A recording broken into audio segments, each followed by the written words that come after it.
கர்த்தர் மகிமையுண்டதாக. இன்றைய வசனம் என்னாகமம் 23ஆம் அதிகாரம் 23ஆம் வசனம். யாக்கோபுக்கு விரோதமான மந்திரவாதம் இல்லை, இஸ்ரவேலுக்கு விரோதமான குறி சொல்லுதலும் இல்லை. தேவன் என்னென்ன செய்தார் என்று கொஞ்ச காலத்திலே யாக்கோபையும் இஸ்ரவேலையும் குறித்து சொல்லப்படும். கர்த்தரோட மகிமைப்படுவதாக. வசனம் சொல்லும்போது இஸ்ரவேலுக்கு விரோதமான மந்திரவாதம், யாக்கோபுக்கு மந்திரவாதம் இல்லை, இஸ்ரவேல் குறி சொல்லும் இல்லைன்னு சொல்லிப்பாரு. தேவனுடைய பிள்ளைகளுக்கு விரோதமாக எந்த மந்திரவாதமும் எந்த குறிச்சொல்லும் கிடையாது. வேதத்தில் பார்த்தீங்கன்னா பிள்ளையாம் கொலிபத்தி வரும்போதும் அதை இஸ்வஜன சபைக்கு வரும்போதும் அந்த சாபத்தை ஆசீர்வாதம் மாற்றுறார். எந்த ஒரு பிசாசிங்கிரியர்களோ எந்த ஒரு மனுஷ சாபங்களோ எதுவுமே தேவனுடைய பிள்ளைகளை மேற்கொள்ள முடியாது. அது ஆசீர்வாதமாக மாறி பைபிளில் மாறி இருக்கு.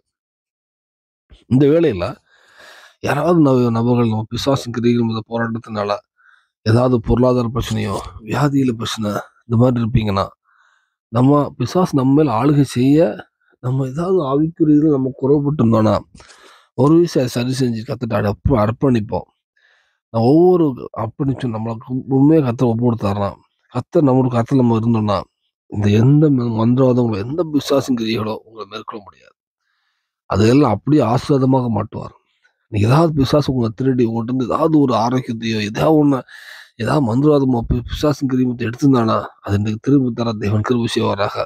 கர்த்தரை அர்ப்பணிப்போம், எல்லாவற்றையும் திருப்பி கொள்வோம். இந்த பூமியில சாட்சியுள்ள வாழ்க்கை வாழ்வோம், விசுவாசம் அறிக்கை பண்ணுவோம். இந்த பூமியில சாட்சியுள்ள வாழ்க்கை வாழ்வோம், பரலோகத்தில் ஆயத்தமாகவும் அநேக ஜனங்களுக்கும் நம்ம சாட்சியாக வாழ்வோம். தேவன் கிருபை செய்வாராக. ஆமென்.